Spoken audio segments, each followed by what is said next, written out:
Hello hello Tony बेबे के गरिरहेको हाउ फनी के गर्ने यति बेला सुतिरा एस बेबे सुतिरहेको भए तिमी मेरो कुरा कसरी सुन्थ्यौ भन त हाउ फनी सुत्न लागिराखे पुरा कोल्टे परेर सुतिरहेको हो बेबे हाउ फनी कोल्टे परेर रे बेबी के हाँसेको क्या तिमी तिम्रो हाँसो सुनिसकेपछि त मेरो पुरा शरीर सिरिङ्ग भएर कि बेबी 180 को स्पिडमा रोमान्स दौडिन्छ क्या मेरो शरीरमा पुरै रोमान्स त छत्ता छुल्लो हुन्छ क्या बेबे हाउ फनी अनि क्या बेबे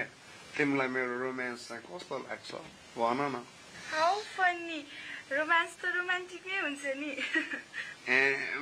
बेबी ए रोमान्सलाई पुरा कन्टिन्यू हानेर एउटा किस हान्देऊ न बेबे प्लिज क्या बेबे हाउ फनी किस रे प्लिज के एउटा किस हान्देऊ न हाउ फनी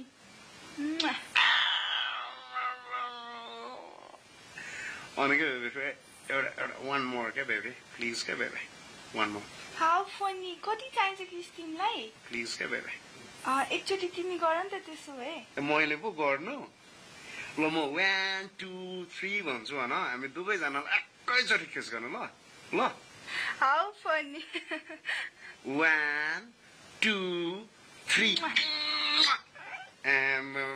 म त तिम्रो फोन किसबाट डङ रङ ढलेर सेन्टी फ्ल्याट खान लागिसक्यो बेबे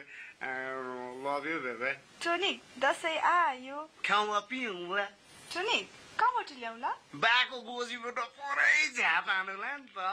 हाउ फनी बेबे अनि बेबे तिमी किन यस्तो सुस्त बोलेको के भोल्युमलाई हल्का राइज हान न फ्रिक्वेन्सी बढाउ न तिम्रो के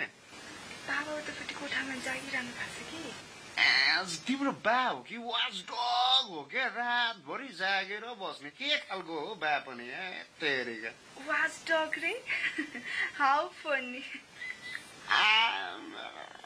टोनी यति राति भइसक्यो कति बज्यो के बेबी म घन्टा घर हो र टाइम भन्नुलाई आफ्नै घडी हेर न तिमी के खालको हो हाउ फनी अनि बेबी तिमी दसैँमा टिका लाउँछौ हाउ फनी टिका नलाएर के निधारमा पेन्ट लाएर हिँडे त डाइरेक्ट जोक हान्दिएको तिमीले ल एकचोटि फेरि दुईजना हाँस्दिउ न त बेबी तिमी केटी चाहिँ च्वाक हो कि तर तिम्रो हाँसो चाहिँ 1 नम्बरको कवाडी छ क्या त्यसरी नहाँस न छिमेकीको बच्चा टोडाउँछ कि बेबी अनि बेबी तिमी दसैँमा जमरा पनि लाउँछौ हाउ फनी जमरा नि लाउने नि हेर न मलाई त दसैँमा जमरा लाउँदाखेरि नि कानमा जमरा भिर्दा कान हो कि धानबारी हो जस्तो लाग्छ हो किन लाग्यो जमरा त्यति साह्रो फेरि हाँस्यो टोनी तिमी दसैँमा कुखुरा खाने कि खसी के कुरा गरेको बेबे दसैँमा त पुरा खसीको मासु पिस पिस काटेर कि पर भुटेर जिरा र ज्वानो हालेर नि त्यसमा टिमुर हालेर पुरा चर्लङ्ग झोल हालिसकेपछि 5-वटा औँला पुरा बिजी राखेर सर्लप्प भातसँग खानु कम्ता मजा आउँछ फेरि त्यसमा नि तिम्रै साइजको खुर्सानी हुनुपर्छ कि कम्ता मजा आउँछ कि बेबे भनेर साध्यै छैन हाउ फनी मेरो हाइटको खुर्सानी रे डल्ले खुर्सानी भन्न खोजेको नि त बेबे तिम्रो साइजको के हाउ फनी म डल्ले तिमी नक्कले नक्कले भनेर दिइसकेपछि त म त फेरि पुरा सेन्टी फ्ल्याटमा जान्छु कि बेबे त्यस्तो नदेऊ न बाबा मलाई ल टोनी मलाई दसैँमा घुमाउन कहाँ लान्छौ बेबी अमेरिका जाने माई गॉड लन्डन नि वाउ पेरिस नि माई फेभरेट ल त्यसो भए हामी टोली खेल जाने ल टोली खेलमा पुरा घाम तापेर बदम छोडाउँदै गरम खानुपर्छ ल हाउ फनी टोली खेल सुन न टोनी तिमीले दसैँको सपिङ गर्यौ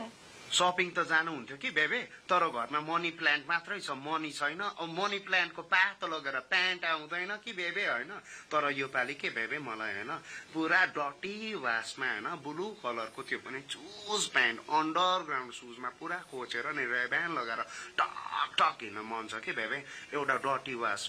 प्यान्ट गिफ्ट गर न बेबे हेलो डटी वास के बेबे हेलो गिफ्ट के डटी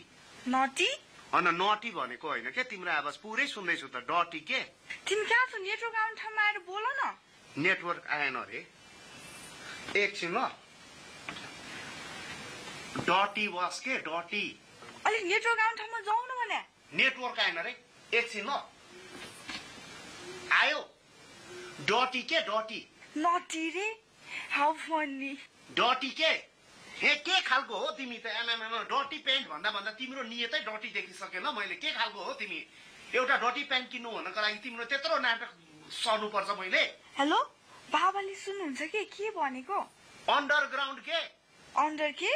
डटी न फटी पुरा तिमीले एउटा डटी वास प्यान्टको लागि हेलो? पुरा गिरी हानिसक्यो कि मलाई तिम्रो नियत मैले पुरा डटी देखिसकेँ हेलो? कि अब यही दशैंदेखि तिमीलाई मैले ब्रेकअप हान्दै क्या कबाडी केटी गुड बाई के पनि सुनेन एउटा डटी वास प्यान्ट गिफ्ट हान न भनेको त पुरा नेटवर्क खोजेर ल्याउ के खल्तीबाट ल्याउनु हो नेटवर्क हाउ फनी